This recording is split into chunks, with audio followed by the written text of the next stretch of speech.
Assalamu alaikum class. This is Altaf Ahmed Kolachi and I welcome to all of you in Naeem's Virtual Academy. Today we are again on the same topic but are going to discuss and learn new types of sentences. Okay, one thing here I would like to share with you that I have tried my level best to put out here for you all the important things that are completely related to the exams. But all those things are also included in it, which are somehow important in other tests as well for your from your learning point. अच्छा हाणे अॼु असां वरी जेको आहे sentence structure ते आहियूं, ॿिया क़िस्म जा सेंटेंस पढ़ूं था। हाणे हिते तव्हांखे हिकिड़ी ॻाल्हि ॿुधाइणु ज़रूरी बि सम्झां थो, ॿी बि उहा इहा कि सेंटेंस स्ट्रक्चर खे थोरो मां अञा लंबो इन जे लाइ बि हलायो आहे त सेंटेंस स्ट्रक्चर सां गॾोगॾु ईअं सम्झो तव्हांजो जेको एरर डिटेक्शन वारो टॉपिक आहे न, उहो बि आहिस्ता आहिस्ता कवर थींदो थो वञे। सेंटेंस स्ट्रक्चर खां पोइ असां वरी एरर डिटेक्शन ते ईंदासीं। हाणे ठीकु आहे, एरर डिटेक्शन शुरू में पढ़ीसीं पर उहो प्रॉपरली कोन हलाए सघियासीं ऐं मुंहिंजो उन टाइम नियत बि न हुई, दिलि बि न हुयो, शागिर्दनि जी डिमांड ते असां उहो कमु कयोसीं। पर हाणे अॻिते हली करे वरी असां जेको आहे उहो जेको आहे न एरर डिटेक्शन खे वरी पढ़ंदासीं। ठीकु आहे, हाणे तव्हांखे इनशाला एरर डिटेक्शन सम्झ बि ईंदी।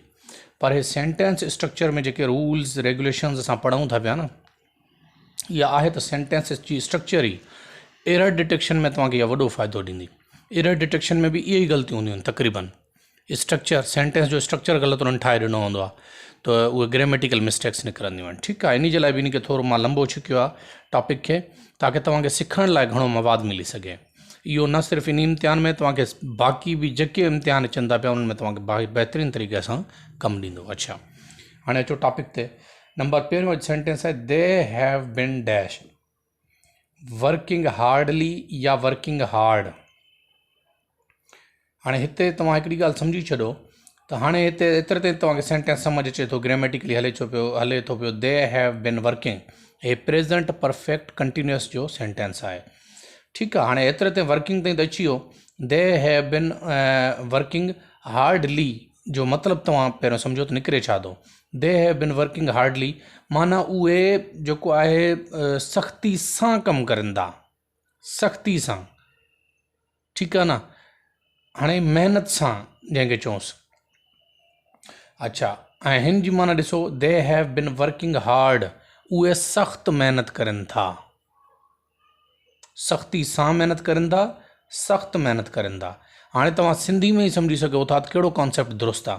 सख़्ती सां महिनत न कबी आहे, सख़्तु महिनत कबी आहे। ठीकु आहे, इन जे लाइ असांजो जेको करेक्ट ऑप्शन आहे, यानी अहिड़े क़िस्म जे सेंटेंस में आख़िर में छा ईंदो आहे, एडजेक्टिव। हार्ड एडजेक्टिव आहे, हार्डली एडवर्ब आहे। एडजेक्टिव फ्रेज़ इन खे चइबो आहे, या एडजेक्टिव डायरेक्टली तव्हां चओसि। एडजेक्टिव इस्तेमालु थींदो आहे, एडवर्ब इस्तेमालु नाहे थींदो, छो त मीनिंग हिन सां सही बीहंदी आहे। करेक्ट ऑप्शन असांजो इहो सही आहे। अच्छा हाणे अचो नंबर ॿिए ते।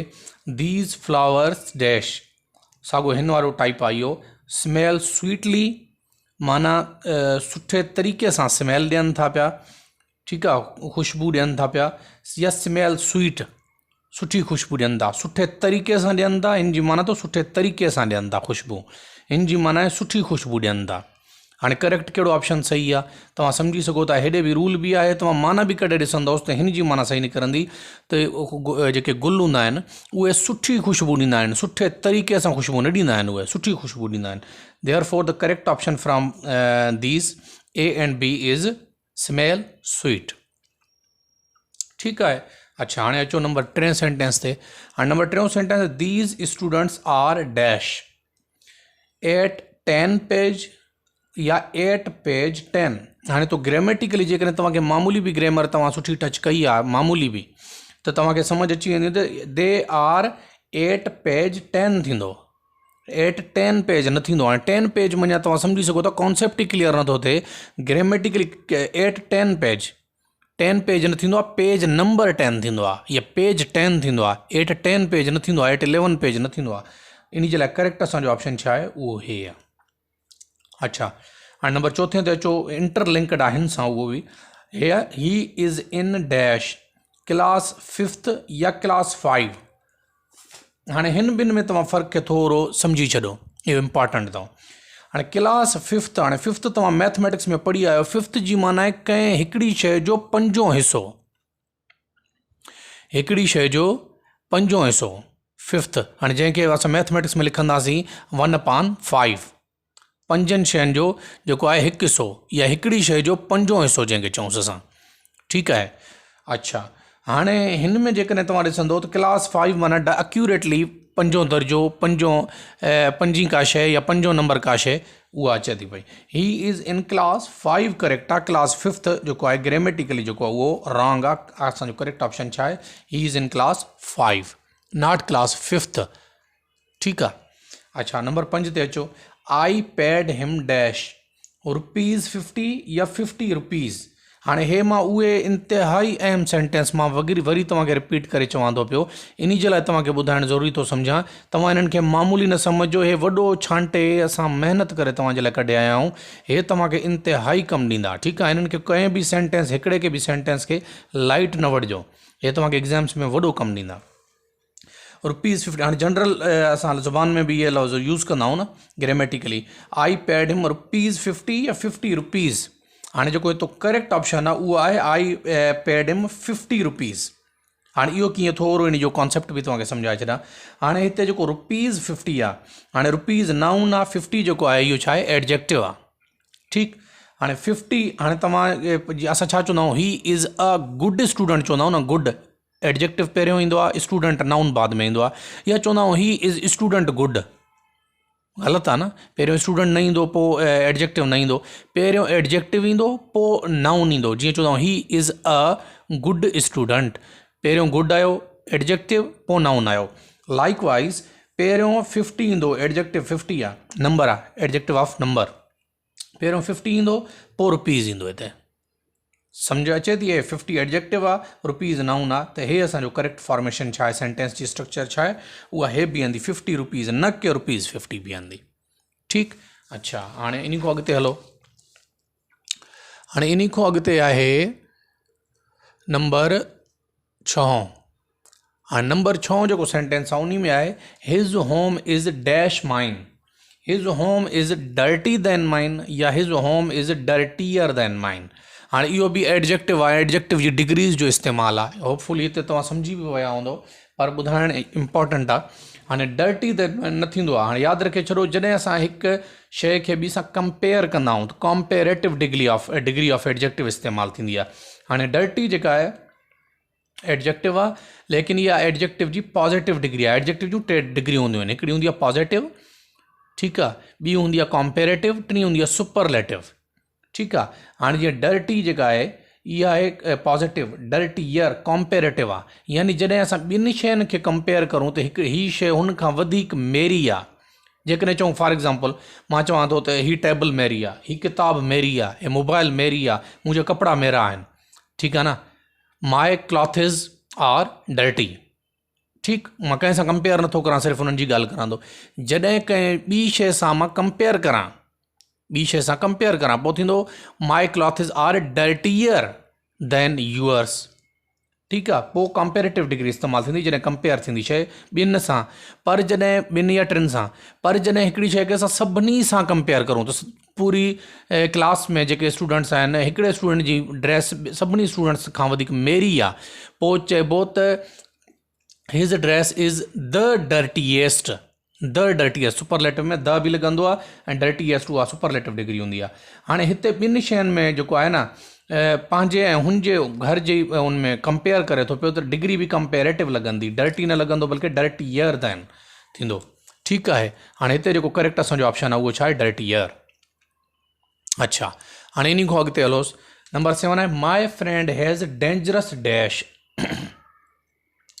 हाणे हे बि तमामु अहम अथव, डेंजरस डैश छा, आर्म। हाणे हिते आर्म जी माना बाह न अथव, आर्म माना वेपन, तव्हां ॿुधो न, जीअं चवंदा आहिनि आर्मी, आर्मी, ठीकु आहे न, माना फुल ऑफ वेपन्स।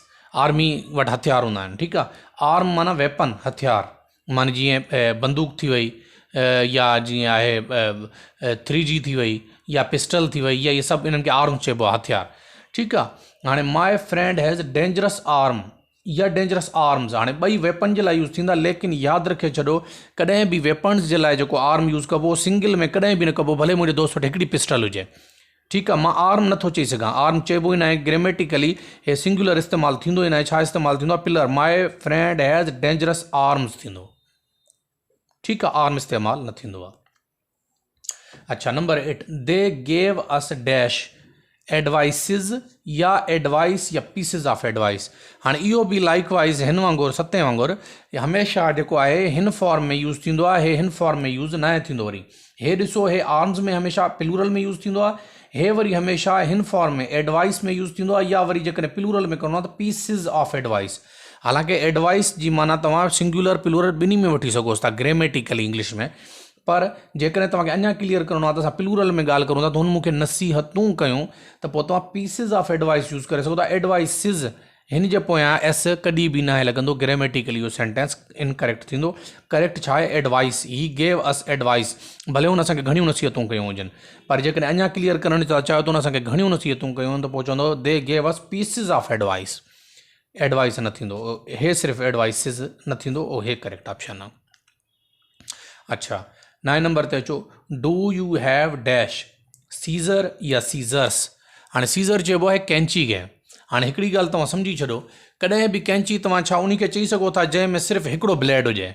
कैंची में तव्हां ख़बर आहे 2 ब्लेड हूंदा आहिनि हमेशह, ठीकु आहे न, उहा मुकमिल कैंची थींदी बि तॾहिं आहे। जेकॾहिं सिर्फ़ु हिकिड़ो ब्लेड आहे त उहा एज़ नाइफ यूज़ करे सघिजे थी, एज़ कटर यूज़ करे सघिजे थी, पर उहा कैंची जे तौर ते यूज़ नथी थी सघे। उन खे पेयर ऑफ ब्लेड्स हूंदा आहिनि कैंची खे, सीज़र्स खे, ठीकु आहे न, इन जे करे उनखे सीज़र्स चइबो आहे। सीज़र कॾहिं बि न चइबो आहे, सीज़र जो माना ईअं सम्झो हिकु ब्लेड थी वियो, सीज़र्स चइबो आहे उनखे। इन जी ॻाल्हि डू यू हैव, भले असां हिकिड़ी कैंची जी ॻाल्हि करूं था तॾहिं बि सीज़र्स थींदो, सीज़र कॾहिं बि न थींदो। Do you have scissors, not scissor, because that scissors contain pair of blades. अच्छा, हाणे अचो, शी इज़ माई डैश। हाणे हे बि आम ज़िंदगी में यूज़ थींदो आहे, पर ग्रामेटिकली कंहिं कंहिंखे ख़बर आहे, कंहिं कंहिंखे न आहे, या अक्सर तौर ते माण्हू इहे यूज़ करे वेंदा आहिनि। She is my cousin sister, या सिर्फ़ु कज़न।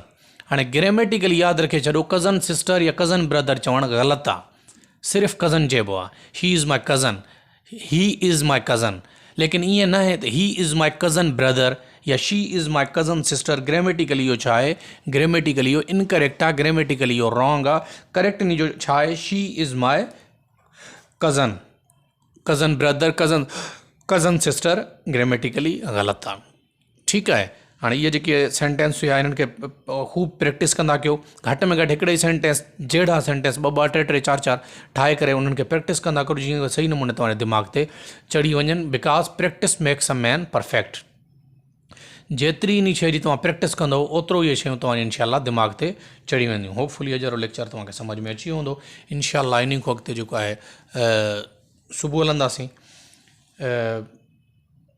इन में जेकॾहिं का शइ क्लियर न थी हुजे, को कॉन्सेप्ट सम्झ में न आयो हुजे, तव्हां बिल्कुलु मूंखां क्वेश्चन करे सघो था पिया। Thank U.